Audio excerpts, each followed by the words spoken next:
Imagine joining a party at the age of 13, spending your entire adult life dedicated to its values, getting elected as an MP serving loyally for 16 years, and then one Tuesday afternoon, finding out through journalists on Twitter that you've been suspended before anyone from the party has even bothered to pick up the phone and tell you directly. That is not a plot from a political drama. That is what just happened to Karl Turner MP, and we need to talk about it.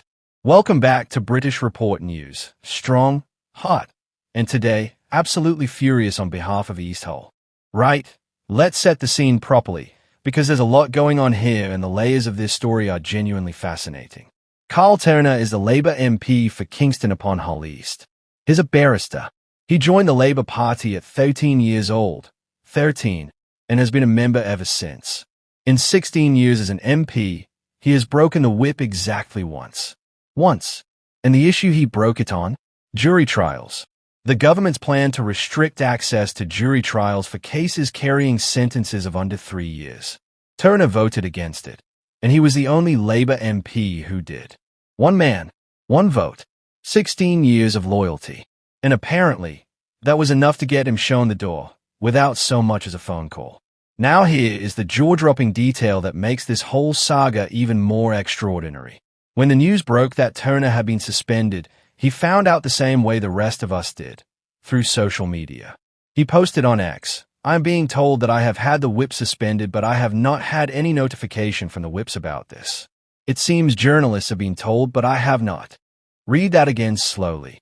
The press were briefed before the MP himself was informed, which means someone in Labour's machinery made a deliberate choice about who to tell first. And they chose the media over the man whose career they were ending. That's not an administrative oversight. That's a message. And it's a pretty brutal one. So what exactly is this jury trials row all about? And why does it matter enough for the government to take this kind of action? The Courts and Tribunals Bill is the legislation at the center of this storm. The government wants to restrict access to Crown Court jury trials for less serious cases, offenses carrying sentences of under 3 years, and instead have them heard by a judge sitting with a magistrate. The official reason? A massive backlog in the legal system. Tens of thousands of cases clogging up the courts, and the government says this is the fastest way to clear it. Sounds pragmatic, right? Except here's the problem. Jury trials in England have existed for over 800 years. 800 years. It's one of the most fundamental protections an ordinary citizen has when accused of a crime. 12 of your peers deciding your fate, not just a professional legal establishment. And Karl Turner, a man who has spent his career in the law as a barrister, thinks stripping that right away is wrong. He's called the proposals completely unworkable, unpopular, unjust, and unnecessary. And is not alone in thinking that. He's just the only one who's been willing to put his vote where his mouth is. Here's the historical irony that should make every Labour voter do a double take. Back in 2020, the current Justice Secretary David Lammy said, and these are effectively his own words, that jury trials are a fundamental part of our democratic settlement. In 2017, he concluded that juries act as a filter against prejudice. That was David Lammy. Now David Lammy is the Justice Secretary pushing the very bill that coattails those same jury trials. Politicians changing their positions is nothing new. But when the man overseeing the dismantling of jury access is the same man who once championed them as a democratic cornerstone, it's worth pointing that out. Turner did point it out. He suggested Lammy was being less than truthful when he claimed this was purely about clearing the backlog. And that kind of talk does not make you popular in the government whip's office. But wait, because Labour's official line on why Turner was suspended is not actually about jury trials at all. A Labour source told The Guardian that the suspension was due to complaints about his conduct online and in Parliament from other MPs. And there is a separate strand to this story that the government would very much like to be the focus.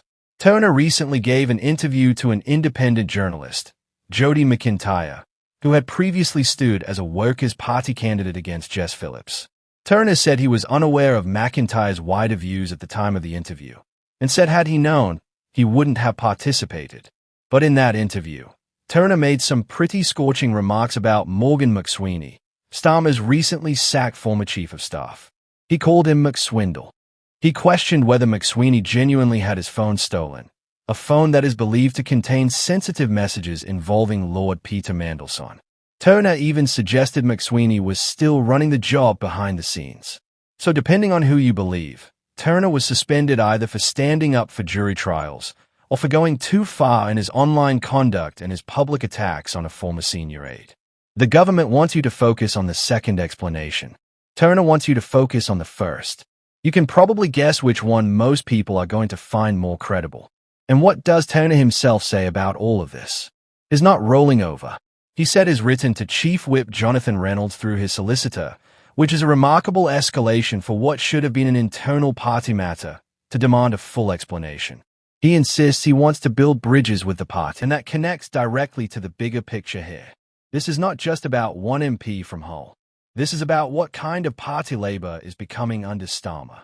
Andrew Fisher, Labour's former director of policy, called the suspension authoritarian, disrespectful, and tactically inept. Earlier this month, Turner had warned publicly that Starmer would face a leadership challenge if Labour performed badly in the May local elections. Bloomberg reported that the suspension is a sign Starmer is preparing to face down internal rivals ahead of a possible leadership challenge. So read between the lines. This isn't just discipline. This is a warning shot. Stay in line or face consequences. The question is whether it will work, or whether silencing the loudest internal critic only amplifies the message he was carrying. Because when you suspend a 16-year loyalist, a man who joined the party as a teenager,